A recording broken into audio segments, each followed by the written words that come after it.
Good morning and hello, it is Kelly back with another scrapbook video, and today is a special video because I am working with Sara Scraps today on the Laura Whitaker Sketches Reimagined series that she does over on her YouTube channel.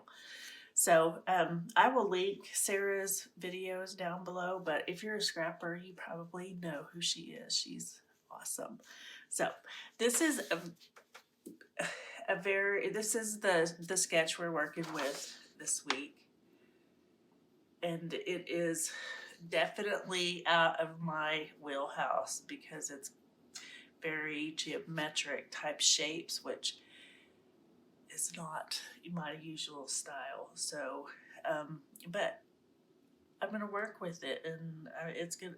Being challenged is a good thing, so I'm not complaining. I'm going to go with this. So instead of using the triangles though, I decided to use, this is an octagon shape, which is unusual too, and I've never used this die set, so that is what I decided to go with.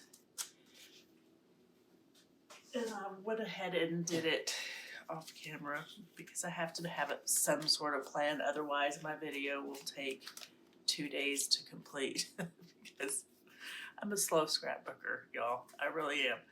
So I just cut that octagon out using lots of these Authentique, this winter line from Authentique. Oh, frosted pad is what it's called. I got this at Tuesday morning, like last year sometime. So that is what I'm using, just a bunch of different patterns out of this. Move this out of the way. And then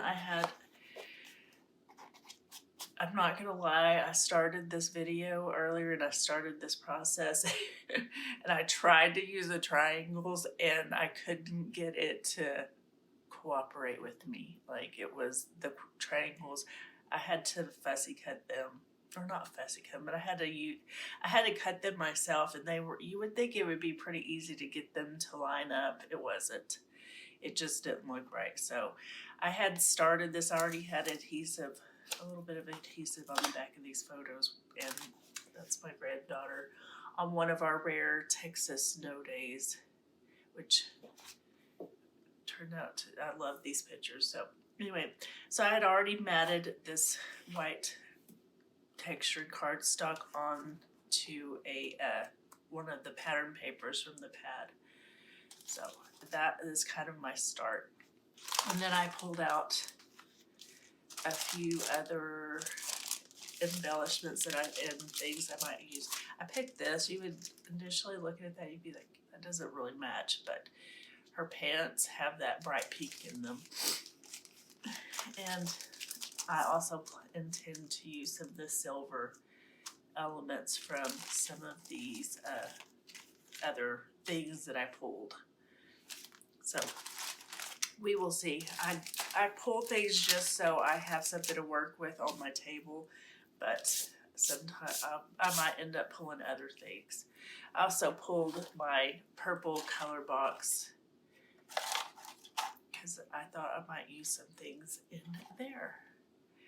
So, oh, one last thing I pulled is this snowflake punch, which I have literally never used. I bought this at Tuesday morning like a year and a half ago at least.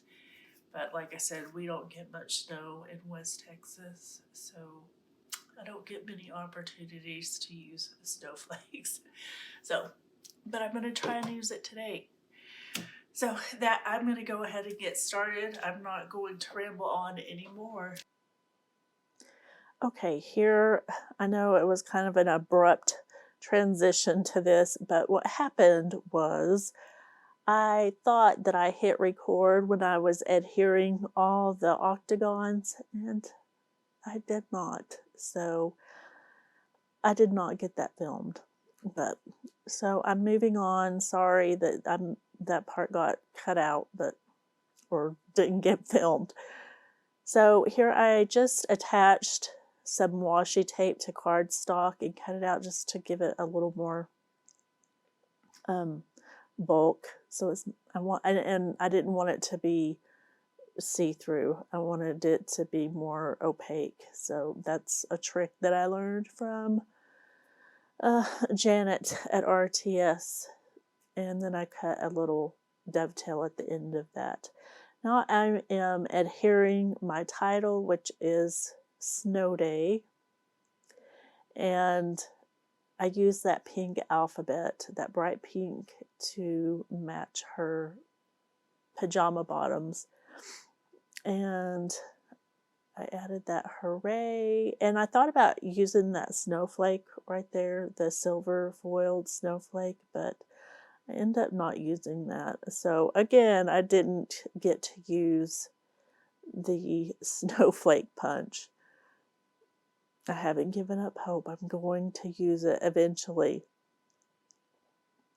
So this is actually going to be a pretty short video because this didn't take me long to complete, because I didn't feel like it needed a whole lot of embellishment, because the octagons are pretty busy with the patterns, and so I didn't want to overwhelm the page with too much stuff. So I kept it fairly simple. What you see right now is about, I did add just a couple of more things. So I love the silver glitter from this Maggie Holmes set. I just feel like it's kind of such a pretty light silver. It's not too, I don't know, it's not so flashy or in your face. It just seems softer to me. And now that I'm looking at that camera there, I kind of like it, and I wish I would have left it but I didn't. I might go back and put that back down because I kind of really liked it there. So I'm looking for a place to just do some really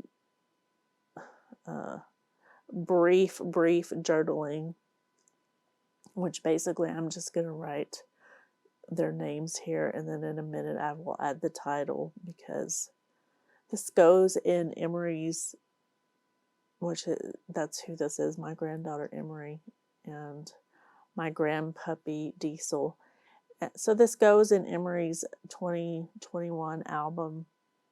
So she's going to know that it was her, and I didn't feel like there was a need to do, she knows this was a snow day, so I didn't feel like there was a need to do a lot of journaling. Plus I wasn't there. This is, my daughter sent these to me, so I didn't really have a story to tell. It's just cute pictures to scrapbook and go in her album. So as you see, I just did 3 clusters of embellishments there at kind of a diagonal. And really, that's it. I will come in, I'm going to do just a little bit of splatters because I just wanted something else. And I'm using my Heidi Swap Shine. And then look what, had a comedy of errors on this layout. First I tried the triangles, that didn't work. I spilled stuff, I kept dropping stuff. But in the end, it all came together. So that is the final layout. If you enjoyed this video, I hope you'll like and subscribe and hit the notification bell, and be sure to go check out Sara Scraps video that goes with this sketch. Have a great day. Thanks for watching. Bye.